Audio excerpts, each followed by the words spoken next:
रमीज को चौधरी साहब के घर पर काम करते हुए कई साल गुजर गए। वो यहाँ खानसामा था। बहुत ही लजीज खाने बनाता था। चौधरी साहब के हल्का अहबाब में भी इसके खानों की धूम थी। चौधरी साहब इसके काम से बहुत खुश होते थे। रमीज एक ईमानदार लड़का था और अपना काम भी बखूबी अंजाम देता था। इसका शुमार चौधरी साहब के खास मुलाजमीन में होता था। ये सब बातें अपनी जगह। रमीज में जहाँ बहुत सी अच्छी बातें थी, वहीं एक खामी भी थी। और वो ये थी कि कभी कभी अचानक उसे शरारत सूझती थी, जिसकी वजह से उसे सजा भी मिलती थी, जो अमूमन तनख्वाह कटने की सूरत में होती थी। तनख्वाह कटने पर रमीज को अफसोस तो बहुत होता था और वो शरारत से तौबा भी कर लेता था। लेकिन फिर जब उसे कोई नई शरारत सूझती तो वो सारी सजाएं भूलकर इस शरारत में लग जाता। गर्मियों के दिन थे। एक दिन दोपहर के वक्त सब लोग खाना खाकर सो गए। रमीज की भी आदत थी कि काम काज से फारिग होकर जरा देर के लिए सो जाता था। लेकिन खिलाफे मामूल इस रोज रमीज को नींद ही नहीं आ रही थी। इसने काफी देर तक सोने की कोशिश की, लेकिन इसे नींद ना आई। वो उठकर इधर उधर टहलने लगा और टहलते टहलते बाहर निकल आया। उसने घर का भी अच्छी तरह जायजा ले लिया था। घर में बिल्कुल सन्नाटा छाया हुआ था, क्योंकि घर के सब लोग अपने अपने कमरों में गहरी नींद सो रहे थे। रमीज टहलता हुआ बाहर आ गया। बाहर भी सन्नाटा छाया हुआ था। रमीज कोई शरारत करना चाहता था, लेकिन इस सुनसान जगह में शरारत करने के लायक उसे कोई चीज ही नजर नहीं आ रही थी। इसने मायूस होकर अंदर आने का इरादा किया। अभी उसने इरादा ही किया था कि अचानक उसे किसी मुर्गे की आवाज सुनाई दी।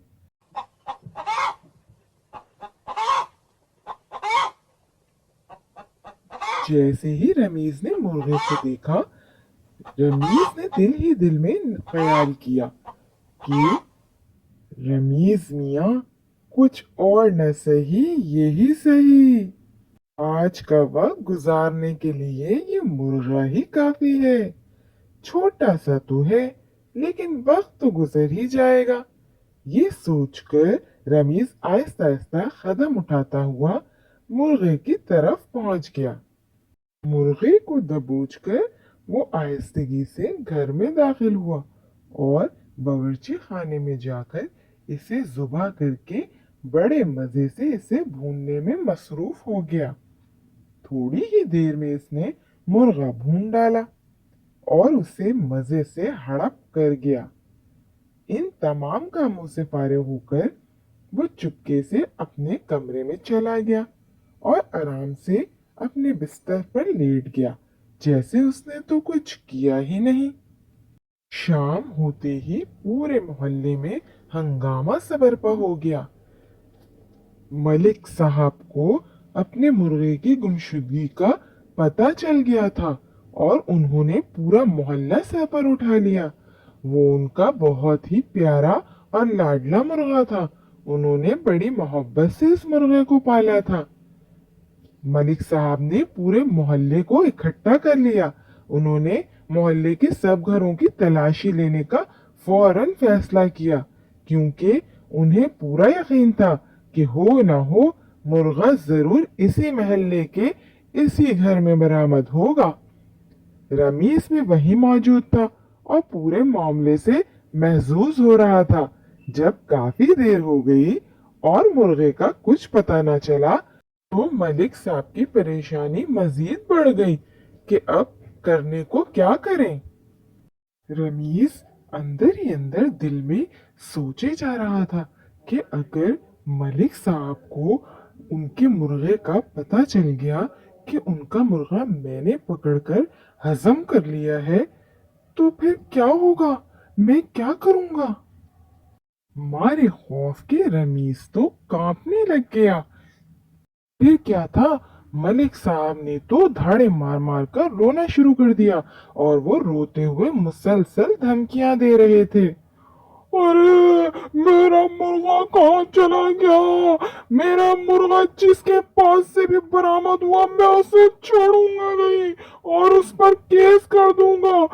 प्लीज किसी ने भी मेरा मुर्गा चुराया है अभी के अभी मुझे बता दे, मैं उसे छोड़ूंगा नहीं। हाँ बताए दे रहा हूँ। मलिक साहब की बात सुनकर रमीज का दिल तो और जोर जोर से धड़कने लगा। वो मलिक साहब को अच्छी तरह जानता था कि वो कितने गुस्से वाले हैं। वो ये भी जानता था कि वो जो कहते हैं वो करते भी हैं। रमीज को ये धड़का लाहा हो गया कि अगर मलिक साहब को हकीकत का पता चल गया तो रमीज की बाकी की सारी जिंदगी जेल की हवा खाते गुजरेगी। इसके साथ ही रमीज के पेट में भी शदीद दर्द होना शुरू हो गया। गोया मुर्गा भी चीख चीख कर सबको बताने की कोशिश कर रहा हो कि वो कहाँ है और उसके साथ क्या हुआ है।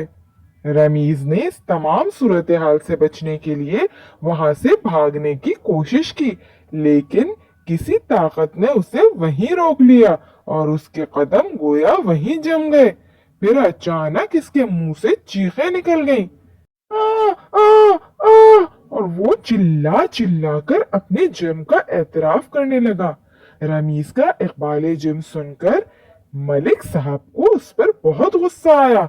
उन्होंने फौरन पुलिस को फोन कर दिया और पुलिस बुला ली।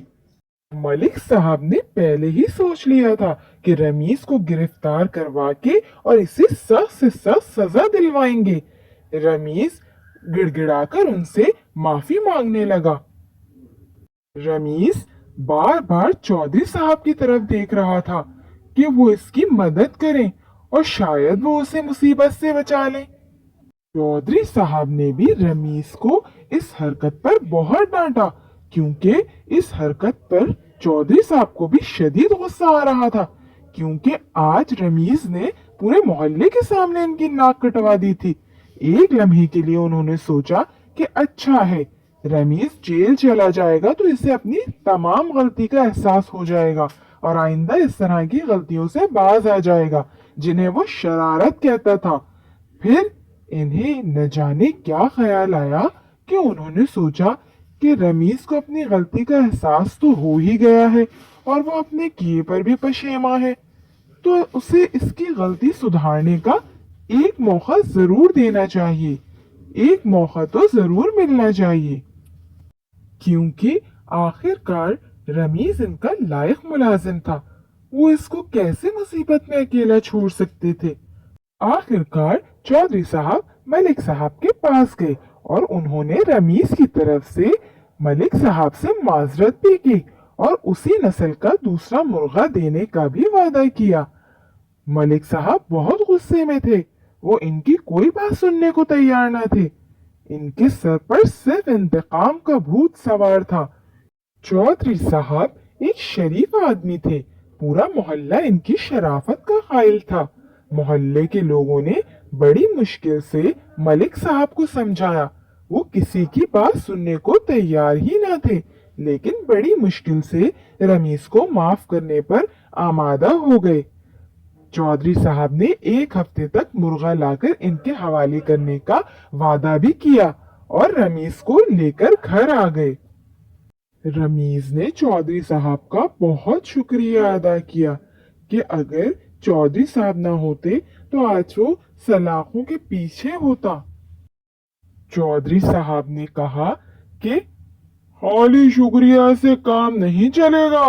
तुम इतनी बड़ी मुसीबत से जिंदा सलामत बचकर आए हो। तुम्हें मैं एक तोहफा देना चाहता हूँ। तोहफे का नाम सुनकर रमीज का चेहरा चमक उठा और उसने शर्माते हुए पूछा, चौधरी साहब इसकी क्या जरूरत है? चौधरी साहब ने कहा, जरूरत तो है। ये कहकर उन्होंने डंडा उठा लिया। डंडा देखकर रमीज की समझ में सब कुछ आ गया कि आज रमीज की शामत आई है। वहां से भाग गया। अगर आप लोगों को भी रमेश की कहानी पसंद आई हो तो प्लीज़ लाइक, सब्सक्राइब और शेयर करना ना भूलें। Thank you.